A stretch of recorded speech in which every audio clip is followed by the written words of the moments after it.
Bendiciones, mis queridos amigos, ahí donde se encuentran, que la bendición del Señor los alcance. Si están en la ciudad, si están en el campo, si están en sus casas, si andan fuera de sus casas, que el Señor los siga bendiciendo. Hoy vamos a ver una cápsula que se llama El cristianismo contemporáneo. Veamos cuál es la situación evangélica contemporánea y en particular de nuestra vida. Empezaremos por la población mundial para después abordar la cantidad de personas que han escuchado el Evangelio y se identifican como cristianos, para terminar con las características de los cristianos verdaderos y comprender precisamente si soy uno de ellos. Empecemos por saber cuál es la población mundial actual. Somos 8.231.613.070 personas en noviembre del 2025. De estas, el 58% es urbana. El promedio de edad es de 30 años 9 meses. La tasa global de fecundidad es de 2.1 y la esperanza de vida es de 75 años 5 meses. Los 10 países con mayor población son los siguientes. Lugar número 1, India con 1.455 millones. Segundo lugar, China con 1.424 millones. Continúa Estados Unidos, el cual tiene 344 millones. Indonesia con 282 millones. Pakistán con 250 millones. Nigeria con 235 millones, Brasil con 219 millones, Bangladesh con 176 millones, lugar número 9, Rusia con 143 millones y el lugar 10º es Etiopía con 133 millones. Nuestro país, México, tiene 130.673.332. En el año 2025, el Centro para el Estudio del Cristianismo, el Global del Seminario Teológico Gordon Conwell, señaló que hay más de 2.640 millones de cristianos en el mundo, con una tasa anual de crecimiento del 0.98%. Está por encima del crecimiento poblacional global, que es de 0.88%. Sus estimaciones indican que podrían alcanzar los 3.000 millones de fieles antes del año 2050. Ahora bien, 3.400 millones de personas en todo el mundo, es decir, el 41.3% de la población total, nunca han oído hablar de nuestro Señor Jesucristo. De esta cantidad, 2.200 millones de personas no tienen ningún acceso al Evangelio, es decir, el 26.7% de la población global, más de una cuarta parte de ella. Veamos ahora qué sucede en algunas partes del mundo. En África, más de 750 millones de personas se identifican como cristianas. En Asia se contabilizan 416 millones de creyentes. En estas zonas va en crecimiento las personas que se identifican como cristianas. En contraste, Europa y Norteamérica experimentan un declive. En el primer caso, bajó alrededor de 17 millones de personas que se identificaban como cristianos entre 2020 y 2025, con una tasa negativa del menos 0.54%, mientras que en el segundo la caída fue de casi 2 millones, a un ritmo del menos 0.14%. De acuerdo con las proyecciones de este centro de estudios, para el 2050, África podría albergar más de 1.200 millones de personas que se identifican como cristianos y Asia casi 600 millones. Este crecimiento se ve reforzado por movimientos como el pentecostalismo y el evangelismo, que han mostrado gran dinamismo misionero y adaptabilidad cultural, en contextos diversos, especialmente en regiones urbanas y periféricas del sur global. A pesar del crecimiento de estos grupos, otra religión monoteísta está avanzando a un ritmo aún más acelerado: el Islam. En 2025, la tasa de crecimiento del Islam se sitúa en 1.67% anual, notablemente superior al 0.98% del llamado cristianismo.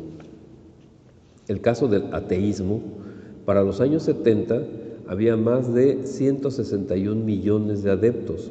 En el 2006 se incrementaron hasta llegar a ser entre 500 y 750 millones de personas que no creían en ninguna deidad, para después ir descendiendo progresivamente, llegando a ser para el 2025 aproximadamente 145 millones, y la proyección para el 2050 es de 133 millones.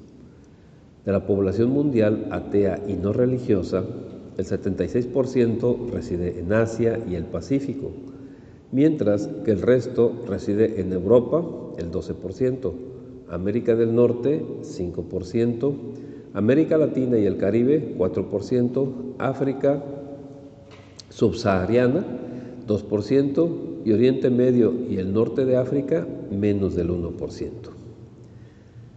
Veamos ahora la situación en las llamadas congregaciones cristianas. Según el Centro Global de Estudios Cristianos, a mediados del 2023 hay 47.300 denominaciones y ritos cristianos. Para el 2025 se prevé que habrá 49.000 y en 2050 64.000. El índice de crecimiento de las denominaciones es mayor o igual al del crecimiento de la población cristiana y de las congregaciones desde 1900. El informe del Gordon Conwell destaca una creciente preocupación por la corrupción financiera dentro del ámbito cristiano. En 2020, los delitos económicos eclesiásticos sumaban 67.000 millones de dólares. Para el 2025, esta cifra ha aumentado a 92.000 millones y se proyecta que alcanzará los 400.000 millones para el 2050. En otro orden de ideas, actualmente hay 420 millones de evangélicos con una tasa de crecimiento anual del 1.47%. La denominación pentecostal carismática también continúa creciendo. Si bien actualmente lo está haciendo a una tasa anual del 1.25%, las proyecciones indican que sus números se dispararán en las próximas décadas. Según la base de datos cristiana mundial, el número de pentecostales clásicos asciende a 78 millones. Los carismáticos suman 192 millones y los neocarismáticos 318 millones, lo que arroja un total de 588 millones de personas pentecostales en general. La Iglesia de Jesucristo de los Santos de los Últimos Días, llamados comúnmente mormones, reporta una presencia global significativa a finales del 2024. Según sus estadísticas, su membresía total fue alrededor de 17.500.000 personas, repartidas en numerosas congregaciones y unidades administrativas en todo el mundo. Para el 2023 existen 1.406 millones de católicos en el mundo. Y para todas las demás denominaciones y grupos aislados tenemos un número aproximado de 608.500.000 personas, con lo que completaríamos las 2.640 millones de personas que se identifican como cristianas a nivel mundial. Solo que hay un problema con esto. El hecho de que se identifique como cristiano no es sinónimo de serlo. Desgraciadamente, muchos de estos grupos que se autollaman cristianos no lo son. Esto lo identificamos por la aplicación práctica de las Santas Escrituras. No es el lugar ni el momento para exponer los principios cristianos que transgreden, lo cual lo tratamos ya en otra exposición. Tan solo comentaremos que de las denominaciones enumeradas no hay alguna realmente cristiana y de varias que no están en la lista, por falta de datos al consultarlas, se presenta la misma situación. Nosotros no defendemos ninguna institución religiosa ni denominacional.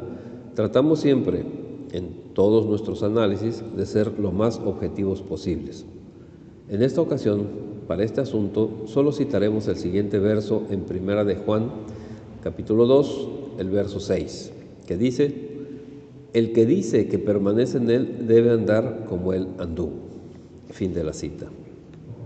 Ahora, toca voltear la vista para ti que te llamas cristiano.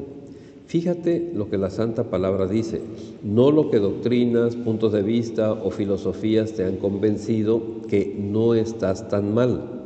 Veamos un poco de esto y por favor, sé muy serio en esto, porque tu vida en la eternidad puede depender de los siguientes razonamientos. ¿Conoces realmente a nuestro Señor Jesucristo? ¿O tu vida espiritual se basa en sentimientos, casualidades, sueños, palabras de otras personas para ti? En fin, ¿lo conoces personalmente? ¿Estás con Él? ¿Conversas con nuestro Señor? ¿Te interesa su vida y lees la Biblia ávidamente? ¿Sí sabes quién es Jesucristo? ¿Entiendes el significado de Hijo de Dios? ¿Comprendes por qué fundamenta su iglesia en esta revelación? Bien, si lo anterior es afirmativo, podemos continuar. ¿Cómo sabes que Dios ya te perdonó todos tus pecados? ¿Pasaste por un arrepentimiento real y genuino, proveniente de Dios, o solo fueron emociones encontradas? ¿Cuál fue la razón fundamental para que te bautizaras en agua? ¿Recibiste el bautismo del Espíritu Santo? ¿Te alejaste de todo lo mundano para seguir a nuestro Señor Jesucristo? ¿Realmente cambiaste de vida o tan solo te volviste más moral? ¿Estás caminando en santidad, es decir, sin practicar pecado? Nuestro Señor Jesucristo tomó tu lugar como pecador. Recuerda que Él no cometió ni un pecado estando aquí sobre este planeta y pagó el precio por tu vida. Fue precio de sangre, de su preciosa sangre, a través de un cruel castigo, como ningún otro ser humano ha recibido. Esto lo sabes, pero ¿realmente comprendes dónde te puso Él? Nuestro Señor Jesucristo te puso en su lugar, donde Él estaba, es decir, sin pecado. Por eso, debes ser nueva criatura, nacer de nuevo. Los bebés, a pesar de la doctrina perniciosa de Agustín de Hipona, no tienen pecado. Ahí te trasladó nuestro Señor. Lo dice en el Evangelio según San Juan, capítulo 3, verso 3. Respondió Jesús y le dijo: de cierto te digo que el que no naciere de nuevo no puede ver el reino de Dios. Y más adelante es muy puntual en el verso 5. Dice: respondió Jesús, de cierto te digo, el que no naciere de agua y del Espíritu no puede entrar en el reino de Dios. Si no dejas toda tu vida de pecado, que es morir a todo lo que te apartaba de Dios, y tienes una nueva vida, un nuevo nacimiento, no podrás ver ni entrar al reino de Dios. Este es el lugar donde nuestro Señor te trasladó, a donde Él estaba, una vida sin pecado. Eres nueva criatura, totalmente santo. Nuestra lucha no es para tener santidad, esta la obtienes por gracia. La Escritura dice: y seréis santos porque yo soy santo. Además recuerda que sin santidad no se puede ver al Señor. Y Jesucristo te puso en su lugar, sin pecado, repito, en santidad. No te esfuerces para hacerlo porque ya lo eres. Nuestro Señor te lo dio junto con la salvación. El engaño del enemigo es que tú la tienes que ganar. Cuando San Pablo habla de la carrera, nos dice en 2 de Timoteo, capítulo 4, el verso 7, he peleado la buena batalla, he acabado la carrera, he guardado la fe. Él le estaba diciendo a su discípulo Timoteo que ya estaba cerca su hora de morir a este mundo. Por eso ya acabó su carrera y en ella guardó la fe. Recuerda, Muy bien esto porque te va a aclarar mucho de tus conceptos. En Efesios capítulo 2, versículo 8 dice, porque por gracia sois salvos por medio de la fe, y esto no de vosotros, pues es don de Dios. La gracia que nos salva tiene un medio, es la fe, y esta necesariamente nos conduce en santidad. Lo mismo se encuentra en el Evangelio según San Juan, capítulo 3, verso 16, donde dice, porque de tal manera amó Dios al mundo, que ha dado a su Hijo unigénito, para que todo aquel que en Él cree no se pierda, mas tenga vida eterna. En estas porciones bíblicas nos señalan las palabras fe y cree. Las dos tienen una raíz griega en común, pero antes veamos dos porciones más. Tito, capítulo 2, versículos 11 y 12. Porque la gracia de Dios se ha manifestado para salvación a todos los hombres, enseñándonos que, renunciando a la impiedad y a los deseos mundanos, vivamos en este siglo sobria, justa y piadosamente. También veamos el libro de Romanos, capítulo 6, el verso 14. Dice, porque el pecado no se enseñoreará de vosotros, pues no estáis bajo la ley, sino bajo la gracia. Fin de la cita. La gracia no llega sola para y a tu nueva vida, sino acompañada de la nueva posición en la que te dejó nuestro Señor Jesucristo. Santo. Sí, observa detenidamente el renunciar a la impiedad y a los deseos mundanos y vivir sobria, justa y piadosamente es estar en santidad. De igual manera, el pecado ya no nos gobierna porque vivimos bajo la gracia, es decir, en santidad. ¿Cómo es posible esto? Veámoslo. El mundo y sus doctrinas tratan de convencerte de muchas otras cosas que la Biblia no dice. Tú decides a quién sigues, a quién le crees y lo obedeces. Recuerda que nuestro Señor Jesucristo es el camino y sin santidad nadie verá al Señor.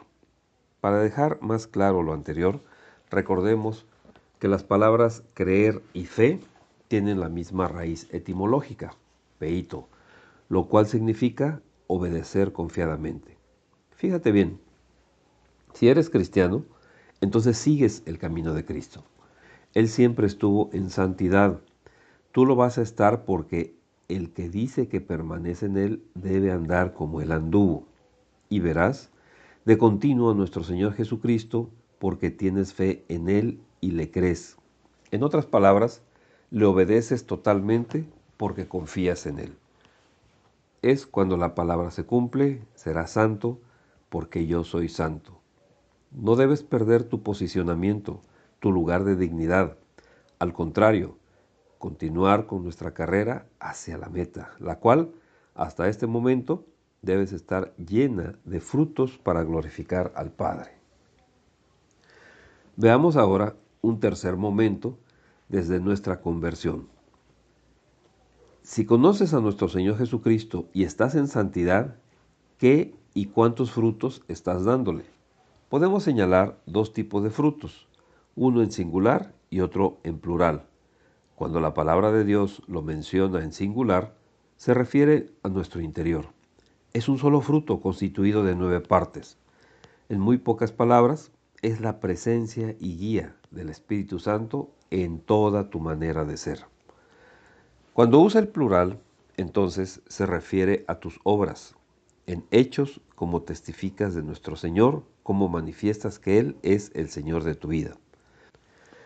Si tienes más de un año asistiendo a una congregación cristiana y aún no discipulas a alguien, déjame decirte claramente que tu fe es vana. No es una fe que salva. Recuerda lo dicho en el Evangelio según San Lucas capítulo 13, versículos 8 y 9. Él entonces respondiendo le dijo, Señor, déjala todavía este año hasta que yo cabe alrededor de ella y la abone. Y si diere fruto, bien, y si no, la cortarás después. Si no das fruto para glorificar a nuestro Dios, entonces serás cortado de su familia.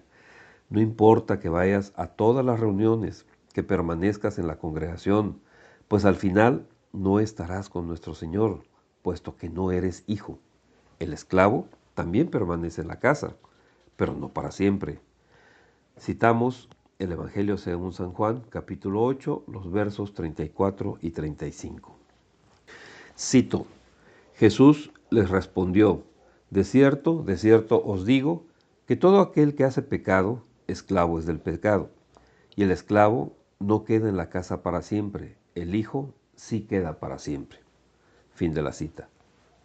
Porque si sabes hacer lo bueno y no lo haces, no eres hijo de Dios.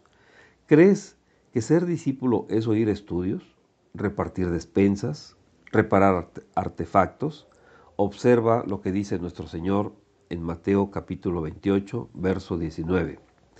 Id y haced discípulos a todas las naciones. Mi buen amigo, si llevas más de un año y no has discipulado a nadie, entonces eres tan solo una visita en esa congregación. No hay frutos en tu vida. Eres esa higuera estéril. Posiblemente cantas bonito, regalas cosas, recitas versículos al por mayor, como la higuera con un follaje espectacular, pero sin fruto. Si en la congregación donde te reúnes celebran las 3 convocaciones solemnes, ojo, son cristianas, ¿cuántos frutos llevas? Porque la palabra nos ordena que todos debemos llevar frutos, de acuerdo a la bendición que nos dio nuestro Señor. No esperes a un juicio. Recuerda que la higuera fue maldecida y si no produce en un año, es cortada. Sabias palabras de Juan el Bautista en el Evangelio según San Lucas capítulo 3, verso 9, donde dice: y ya también el hacha está puesta a la raíz de los árboles. Fíjate, es plural.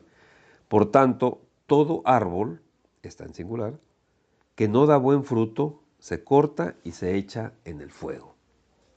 Entonces, ¿qué clase de árbol eres tú? Piensa bien, mi excelente amigo, mi excelente amiga. Pruébate a ti mismo y olvídate de filosofías humanas. Ajusta toda tu visión a la palabra de Dios y deja que su Santo Espíritu te guíe en toda tu manera de vivir. Dios los continúe bendiciendo.